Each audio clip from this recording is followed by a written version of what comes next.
Nosso estudo será sobre o que é glorificar a Deus.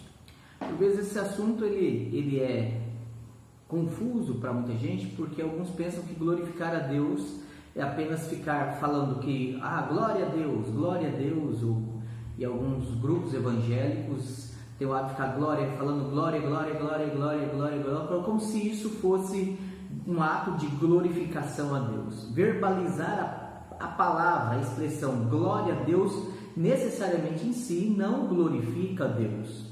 E aí, se nós não soubermos, se nós não entendermos, se nós não adorarmos a Deus com entendimento, conforme Paulo diz em Romanos 12, verso 1 e 2, dizendo, verso 1 especificamente: rogo-vos, pois, irmãos, pelas misericórdias de Deus, que apresenteis o vosso corpo por sacrifício vivo, santo e agradável a Deus, que é o vosso culto racional. Ou seja, se nós não adorarmos a Deus com inteligência, com entendimento, com clareza de pensamento, isso não é adoração e isso obviamente não vai glorificar a Deus. A irracionalidade ou meros comportamentos condicionados sem a intenção ética, bíblica, comprometida, consciente e com esclarecimento e entendimento não é glorificar a Deus. A ausência dessas coisas não glorifica a Deus. Então a pergunta é: o que é glorificar a Deus? Para que nós possamos começar, vamos primeiramente a verificar o que é a palavra glória.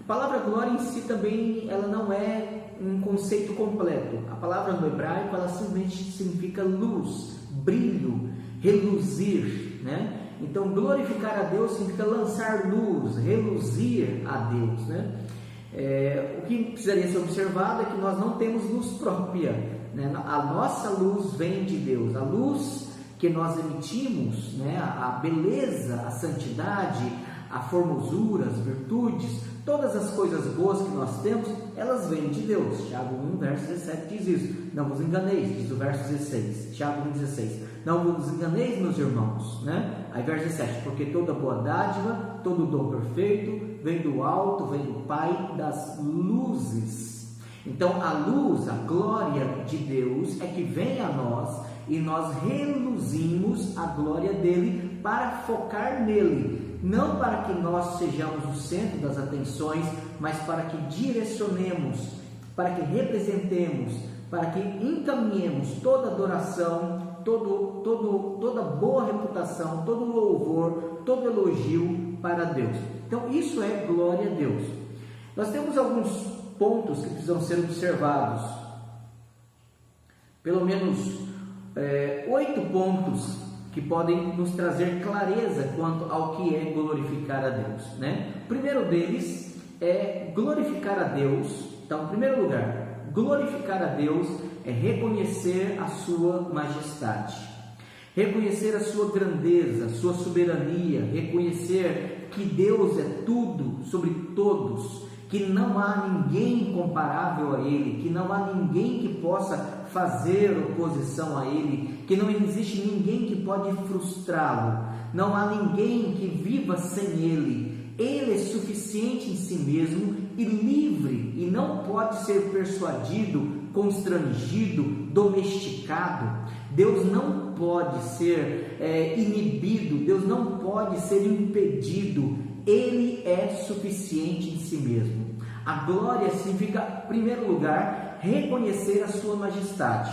A Confissão de Fé de Westminster, no capítulo 2, parágrafo 2, diz assim: Deus tem em si mesmo e de si mesmo toda a vida, glória, bondade e bem-aventurança.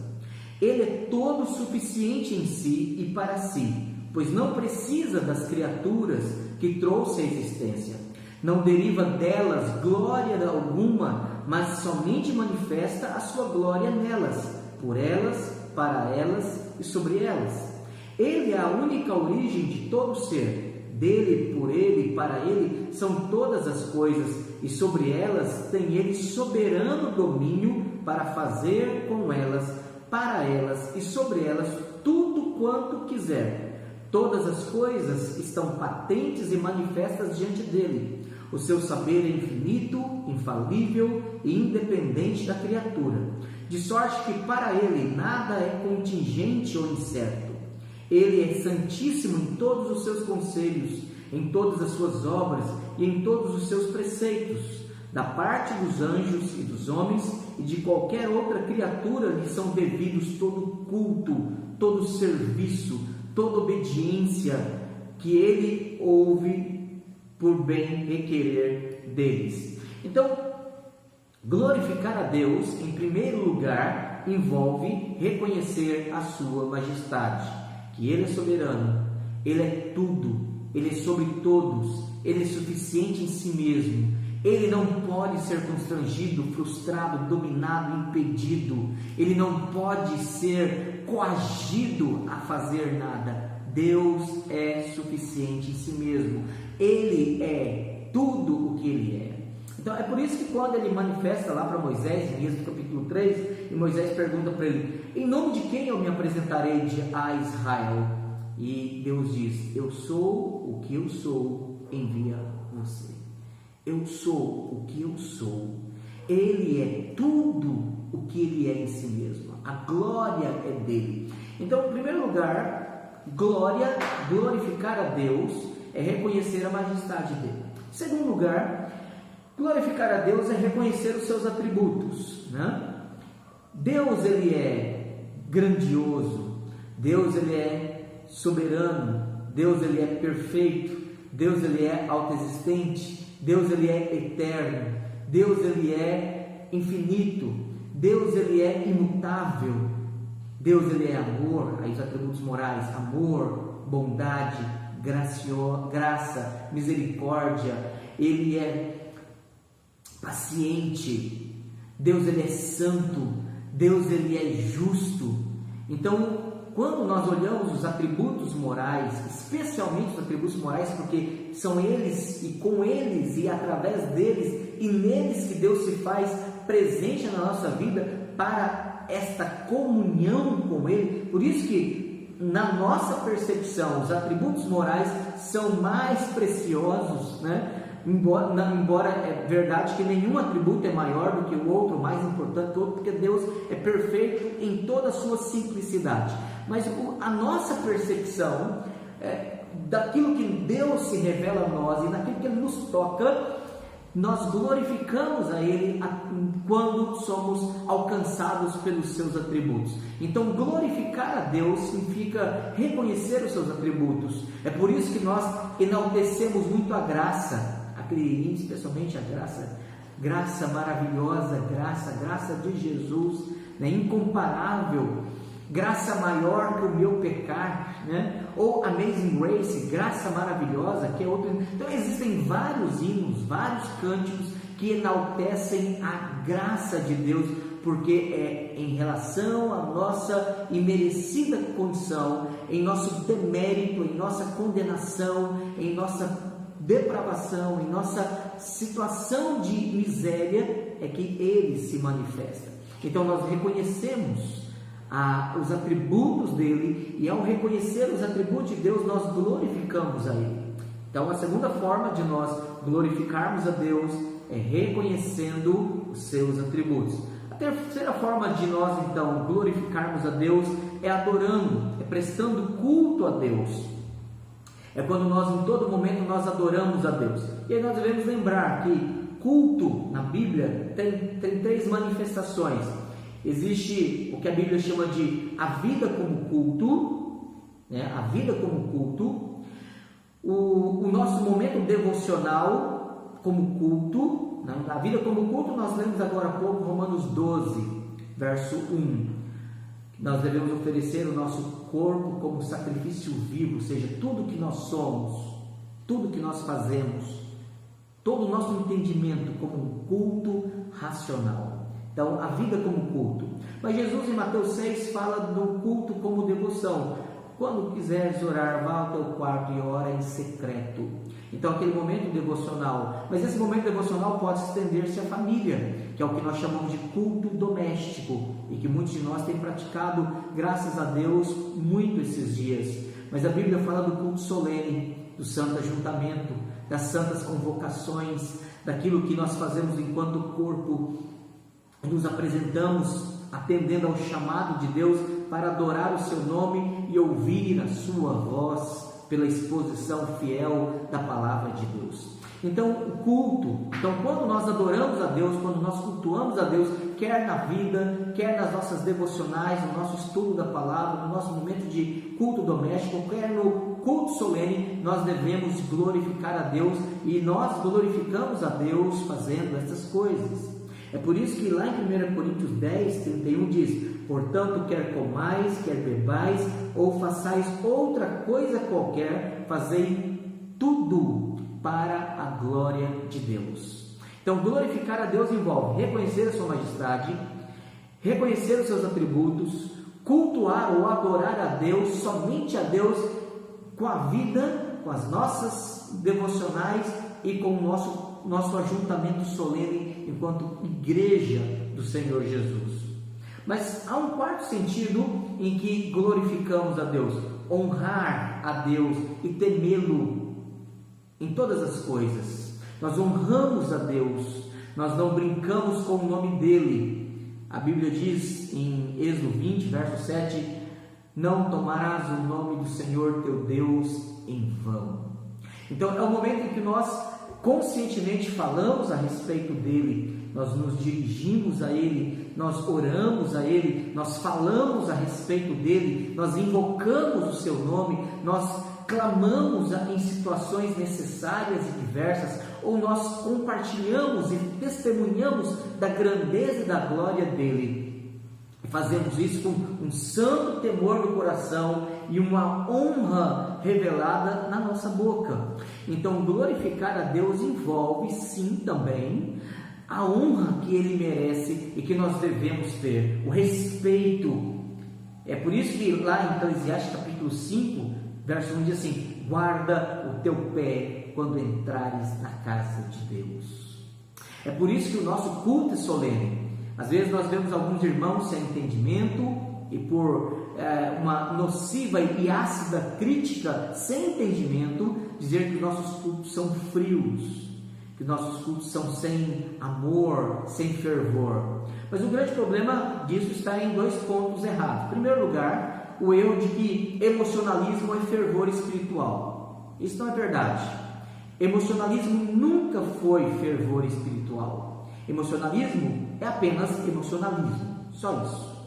É verdade que nós podemos, no momento de fervor espiritual, também ter manifestação emocional, chorar, nos alegrar, sentir uma alegria intensa, mas fervor espiritual implica, acima de tudo, em compromisso de convicção com a obediência da palavra e uma vida submissa à autoridade da palavra em toda e qualquer situação.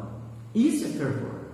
Segundo problema desse conceito de dizer que nós somos frios espiritualmente, além de dizer que fervor é sinônimo de emocionalismo, é não entender que a adoração ela é em espírito e em verdade e não em emoções e sistema nervoso.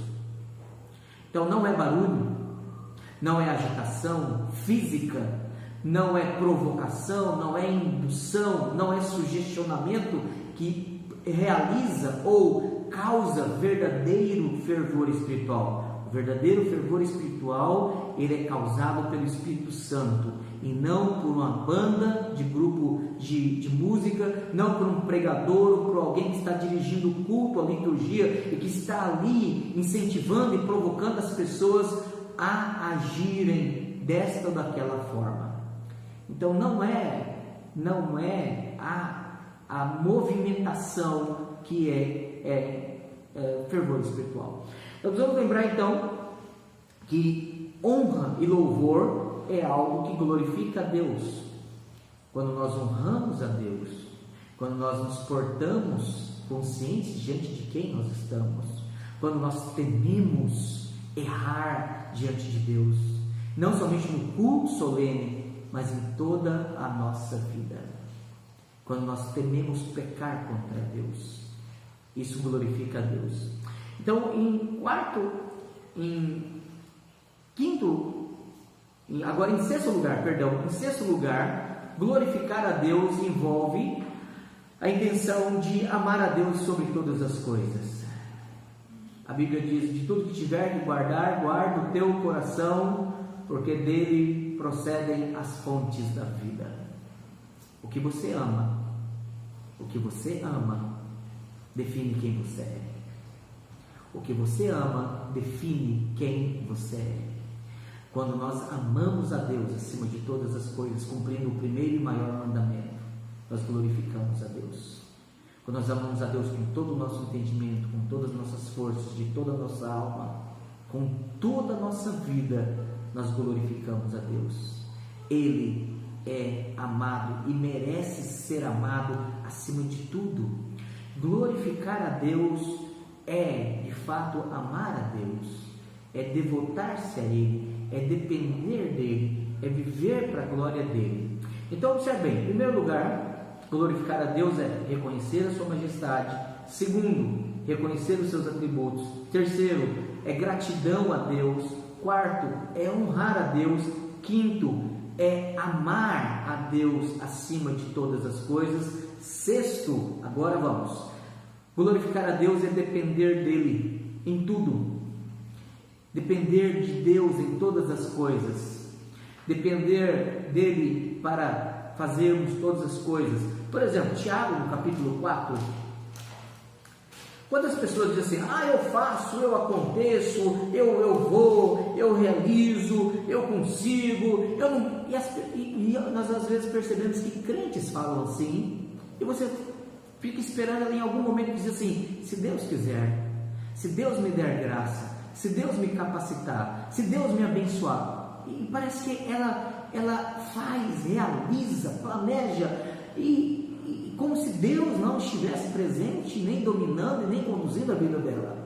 Tiago capítulo 4, verso 13 ao verso 17 diz assim: atendei agora vós que dizeis: hoje ou amanhã iremos para a cidade tal, e lá passaremos um ano, e negociaremos e teremos lucros. Vós, observem a advertência da palavra, vós não sabeis o que sucederá amanhã. Que é a vossa vida? Sois apenas como neblina que aparece por instante e logo se dissipa. Em vez disso, devíeis dizer: se o Senhor quiser, não só viveremos, como também faremos isto ou aquilo. Agora, entretanto, vós vos jactais nas vossas arrogantes pretensões. Toda jactância semelhante a essa é maligna. Portanto, aquele que sabe que deve fazer o bem e não o faz, nisso está pecando. Então, observe bem a nossa dependência de Deus consciente, a nossa consciência de que nós em tudo dependemos de Deus, porque Filipenses 1, verso 3 diz: porque é Deus quem opera em vós, tanto querer como o realizar. É Ele quem nos capacita com dons, é Ele quem potencializa os nossos dons, é Ele quem nos dá oportunidades, é Ele quem nos abençoa as situações, é Ele quem prospera os nossos negócios, é Ele quem nos dá saúde para o trabalho, é Ele quem nos dá alegria nos resultados, é Ele quem conduz todo e cada detalhe da nossa vida. E aí nós precisamos reconhecer que Deus está movendo e interagindo e agindo em todo momento da nossa vida, para que possamos dizer: a glória seja dada a Ele, é dele, é por meio dele e é para Ele, pois eternamente a glória. Amém. Se nós não, poderemos adorar a Deus. Em último lugar, em oitavo lugar, aí sim, glorificar a Deus significa levar outras pessoas a reconhecer a glória de Deus. Como é que nós fazemos isso? Quando nós então vivemos o bom testemunho. Mateus capítulo 5, o Senhor Jesus, lá no Evangelho de Mateus capítulo 5, ele diz de forma clara aos seus discípulos, Mateus 5, ele diz primeiro lá no verso 13: vós sois o sal da terra. Ora, se o sal vier a ser insípido, É interessante que insípido, a tradução aqui por insípido é perder o sabor, né? No original grego é enlouquecido. Literalmente seria assim: vós sois o sal da terra. Ora, se o sal se tornar enlouquecido, ou seja, perder o bom senso, perder a inteligência, perder a racionalidade, e aí nós podemos fazer o link lá com Romanos 12, verso 1, o culto racional. Se a nossa vida deixar de ser um culto racional e a irracionalidade do pecado marcar, definir, perverter e deformar o nosso comportamento, sim, nós nos tornamos enlouquecidos, nós nos tornamos insípidos. E se isso acontecer, como lhe restaurar o sabor? Para nada mais presta, senão para ser lançado fora e ser pisado pelos homens. Aí vem o verso 14 ao verso 16, que é o 8º ponto do nosso estudo aqui, sobre o que é glorificar a Deus. Então, glorificar a Deus, 8º lugar, 8º ponto, é levar outras pessoas a reconhecer a glória de Deus. Então, não somente nós reconhecemos, não somente nós experimentamos, não somente nós vivemos a glória de Deus, mas nós levamos outras pessoas a conhecer a Deus pela sua glória. E como isso acontece? Verso 14 ao verso 16, Mateus 5, verso 14 a 16. Vós sois a luz do mundo. Não se pode esconder a cidade edificada sobre um monte, nem se acende uma candeia para colocá-la debaixo do alqueire, mas no velador, e alumia a todos os que se encontram na casa. Observe bem a conclusão dessa parábola de Jesus. Assim, brilhe também a vossa luz diante dos homens, para que vejam as vossas boas obras, a obediência da palavra. Boas obras aqui é obediência da palavra. O que torna uma obra boa é a bondade de Deus manifesta nos nossos atos. Isso é boa obra. Para que vejam as vossas boas obras, ou seja, a bondade de Deus manifesta nos nossos atos, e glorifiquem a vosso Pai que está nos céus. Isso é glorificar a Deus. Bom, mas como que nós podemos glorificar a Deus? Então nós devemos lembrar que a glória de Deus não somente na nossa obediência, na bondade de Deus nos nossos atos, em fazermos o bem a quem não merece, em andarmos a segunda milha, em perdoar, em ajudar, em estender a mão, em ser bênção na vida das pessoas, em influenciá-las numa ética bíblica e numa cosmovisão realmente bíblica. Mas nós precisamos, acima de tudo, suportar dias maus como quem espera no Senhor, como quem de fato reconhece a majestade, reconhece os atributos, adora a Deus em toda e qualquer situação, tem gratidão a Deus em todas as coisas, porque esta é a vontade de Deus a vosso favor em Cristo Jesus, em honrá-lo, em temê-lo, em amá-lo, em depender dele e levar as pessoas a glorificá-lo. E aí nós lembramos lá de Jó, capítulo 1, verso 21, quando ele recebe a notícia de toda a perca de seu gado, a perca da sua casa e a mais dolorosa perca, que foi a morte dos seus filhos. E o texto lá diz que ele sentou e ele disse: o Senhor me deu, o Senhor tomou, bendito seja o nome do Senhor. E em coisa alguma atribuiu Jó a Deus falta alguma. Ele glorificou a Deus naquele momento, em reconhecer a majestade, a soberania, adorando a Deus, em agradecer a Deus por que ele havia recebido, agradecendo a Deus por aquilo que ele havia perdido, temendo a Deus e honrando a Deus em suas palavras, amando a Deus acima do que ele tinha, do que tudo que Deus havia lhe dado de mais caro, de mais nobre, de mais importante. Ele não amou as coisas e pessoas acima de Deus. Ele dependeu de Deus em tudo. E quem estava perto dele acabou que depois, por fim, tendo que glorificar a Deus através da vida dele. Mas isso só no capítulo 42. Então, glorificar a Deus em toda e qualquer situação.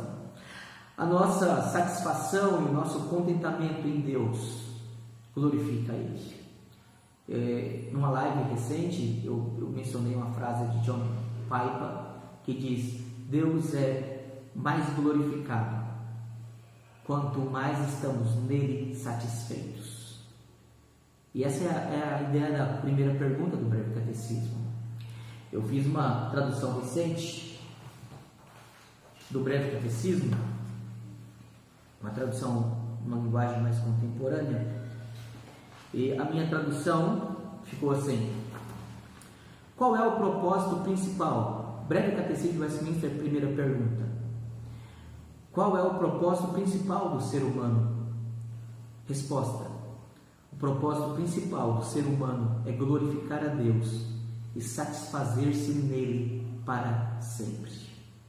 O propósito principal do ser humano é glorificar a Deus e satisfazer-se nele para sempre. Quanto mais nós estamos satisfeitos em Deus, mais Ele é glorificado em nós. Isso é glorificar a Deus.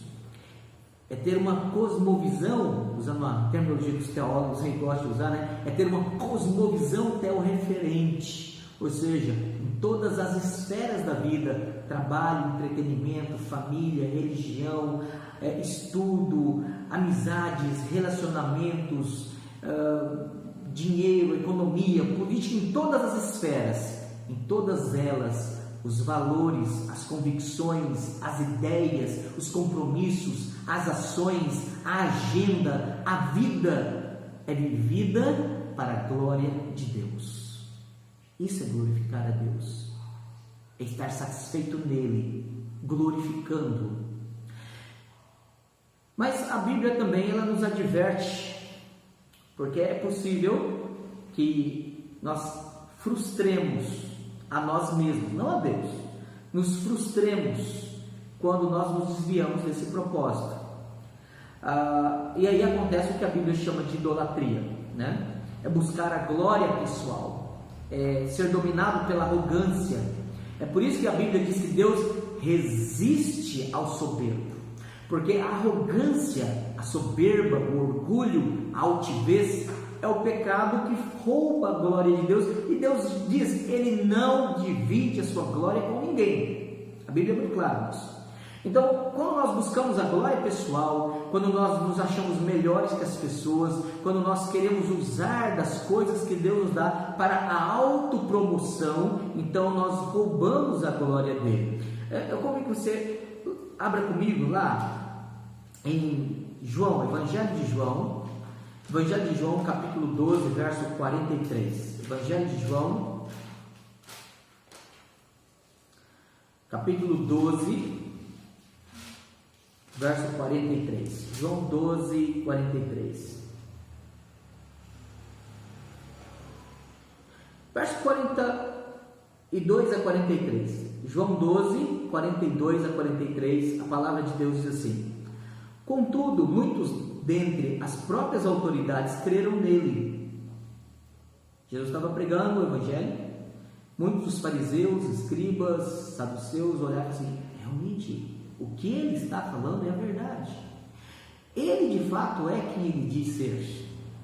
Muito dentre as próprias autoridades creram nele, mas por causa dos fariseus não o confessavam, para não serem expulsos da sinagoga, porque amaram mais a glória dos homens do que a glória de Deus.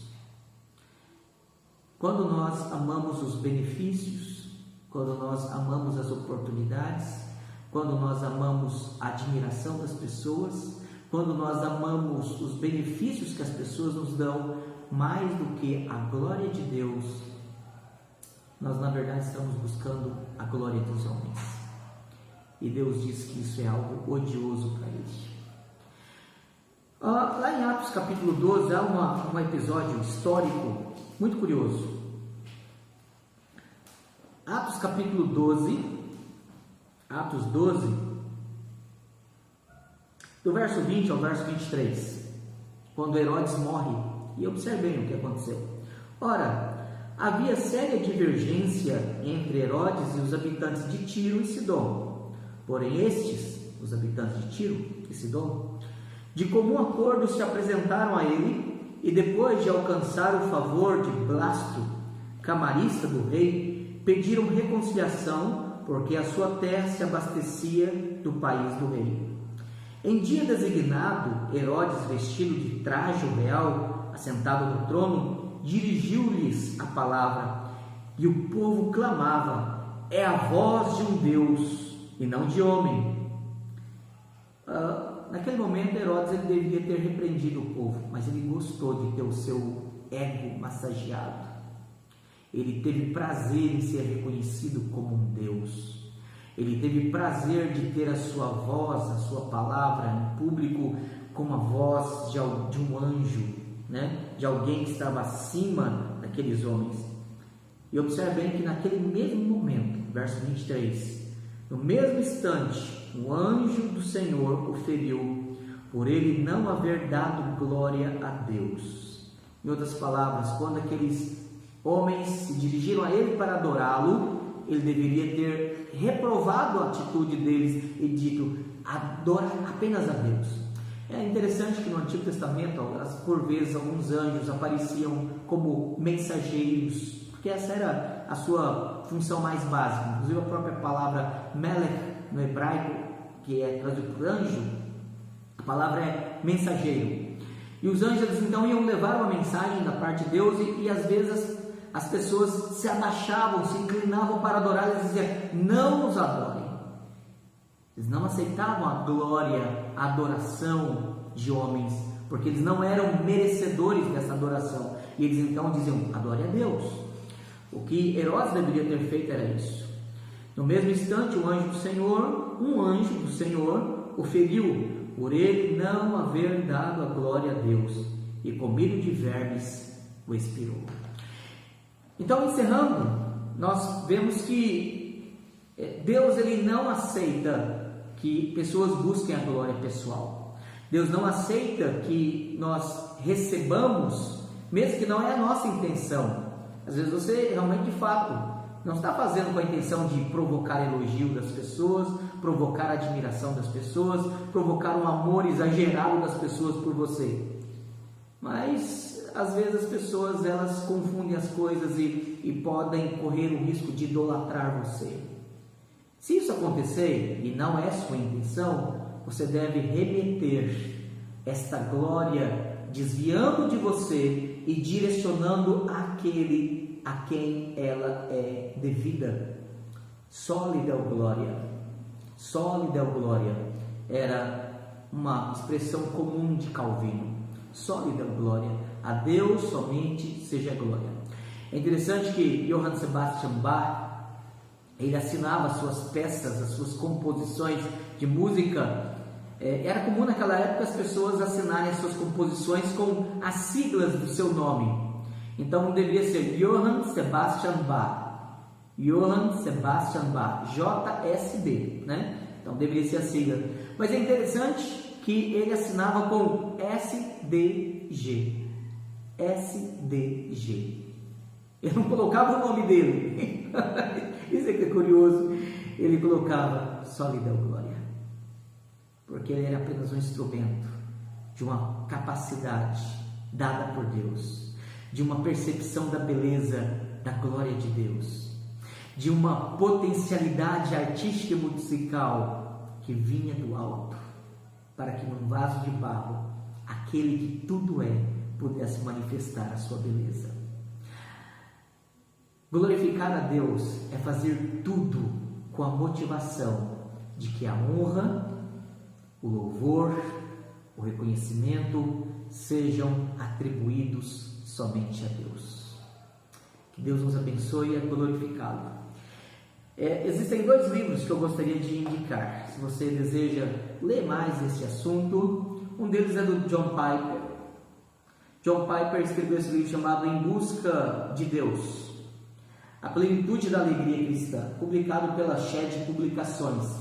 Shed Publicações. É um livro fantástico sobre esse assunto. Um livro devocional muito gostoso de se ler. Um livro mais recente, publicado pela editora Cultura Cristã, que é organizado pelo Matthew Barrett, chama-se Glória Somente a Deus, o majestoso coração da fé e da vida cristãs. Esse é um livro escrito pelo David Van Drunen, mas é uma série que é organizada pelo Matthew Barrett. Esse é um livro muito bom para quem quer estudar sobre o que é a glória de Deus. É um livro muito didático, uma linguagem fácil, clara de ser compreendida. Que Deus nos abençoe e que toda vez que nós lembrarmos de recitar o breve catecismo, qual é o fim principal do ser humano? Qual é o propósito principal do ser humano? O propósito principal do ser humano é glorificar a Deus e satisfazer-se nele para sempre. Que Deus nos abençoe e nos faça instrumentos da sua glória. Amém.